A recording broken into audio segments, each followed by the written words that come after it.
ساری سوچیں ویسے ہی ہمارا پیچھا چھوڑ دیں، بڑی ساری آسانیاں ویسے ہی ہمارے گھر آ جائیں۔ کتنا لوگ آج پریشان ہوتے ہیں کہ پیسے کوئی نہیں، یعنی رات بھی روتے ہیں صبح بھی روتے ہیں، اور ہر تیسرا آدمی اس بات سے پریشان ہے۔ اللہ نے ساری صلاحیتیں دی ہیں، صحت دی ہے، اولاد دی ہے، علم دیا ہے، فہم دیا ہے، شعور دیا ہے، لیکن ایک پیسے نہیں ہیں۔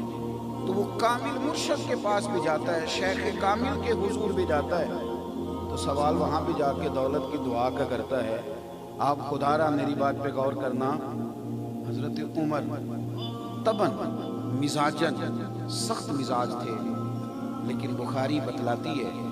کہ تشریف لے گئے حضور کی زیارت کے لیے، اور سرکار جب چارپائی پہ آرام فرماتے ہوئے ان کے استقبال کے لیے اٹھے تو پشت مبارک پر چارپائی کے بان کے نشان تھے۔ فاروق اعظم جیسے تگڑے آدمی کی آنکھوں میں آنسو آئے اور رو کے درد کے ساتھ عرض کی، یا رسول اللہ صلی اللہ علیہ وسلم، وہ کیسر و کسریٰ کے بادشاہ موجیں کر رہے ہیں اور اتنا مال و دولت اور آرام کی زندگی، اور آپ اللہ کے حبیب ہو کر۔ نبی پاک صلی اللہ علیہ وسلم نے جناب عمر فاروق کی جو سوچ تھی وہ بڑی درد پر مبنی تھی، وہ بڑے عشق پر، بارفتگی پر، ذوق پر، یعنی وہ ہماری طرح تقریر نہیں کر رہے تھے، بلکہ وہ تو جو جملے ادا کر رہے تھے وہ بھی آنسوؤں میں لپیٹ کر بارگاہ رسالت میں پیش کر رہے ہیں۔ خلوص چھلکتا نظر آتا تھا، درد، سوز، کیفیات۔ لیکن میرے دوستو، سرکار نے کس طرف توجہ کرائی؟ حضور نے فرمایا، عمر کیا تم یہ پسند نہیں کرتے کہ وہ دنیا میں تھوڑی سی آسانی دیکھیں اور آخرت میں رسوا ہو جائیں،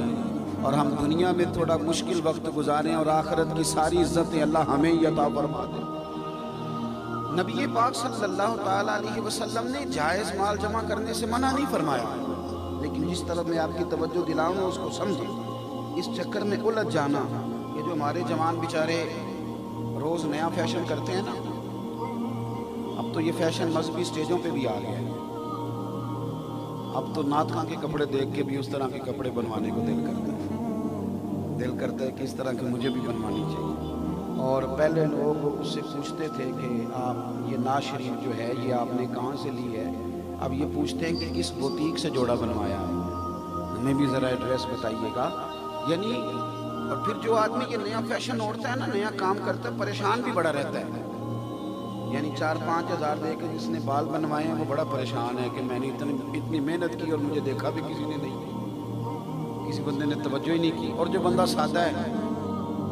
جو کھیتوں سے اٹھ کے آ گیا، وضو کیا، کپڑے بدلے، استری تھے تب بھی ٹھیک ہے، نہیں تھے تب بھی ٹھیک ہے،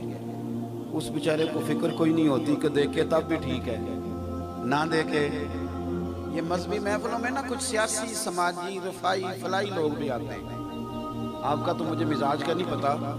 لیکن ہمارے ہاں تو باقاعدہ نام لکھے جاتے ہیں، ایک مہمان خصوصی ہوتا ہے، ایک مہمان خاص ہوتا ہے، ایک کی زیر صدارت، ایک کی زیر قیادت، ایک کی زیر سرپرستی، یعنی وہ اشتہار بیچارہ نا خود بڑے بوجھ تلے ہوتا ہے، اتنے لوگوں کا نام اس پہ درج کر دیا جاتا ہے۔ تو وہ اب وہ جو رفائی فلاحی صاحب آئے ہوتے ہیں نا، حضور کی محفل میں آئے ہیں، محفل کس کے نام کی؟ سرکار کے نام کی،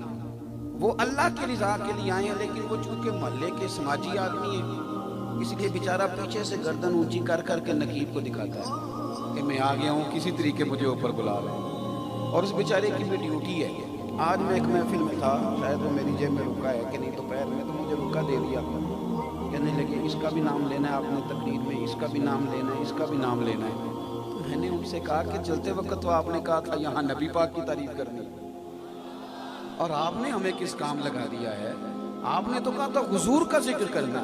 تو اس طرح کا کام تو نہ ہم سے لیں کہ ہمارا ضمیر بھی ملامت کرنے لگے۔ بریلی کے امام کہتے ہیں کرو مدح اہل دول رضا، پڑے اس بلا میں میری بلا، کیونکہ میں گدا ہوں اپنے کریم کا، میں گدا ہوں اپنے کریم کا، میں گدا ہوں اپنے کریم کا، اور میرا دین پارا ناج۔ اعلیٰ حضرت بریلوی نا ایک دکان پہ تیل لینے گئے سرسوں کا، دکاندار کو ایک بڑی بوتل دی، فرمانے لگے سرسوں کے تیل کی بھر دو، اس نے بھر دی، تو اعلیٰ حضرت پوچھتے کتنے پیسے؟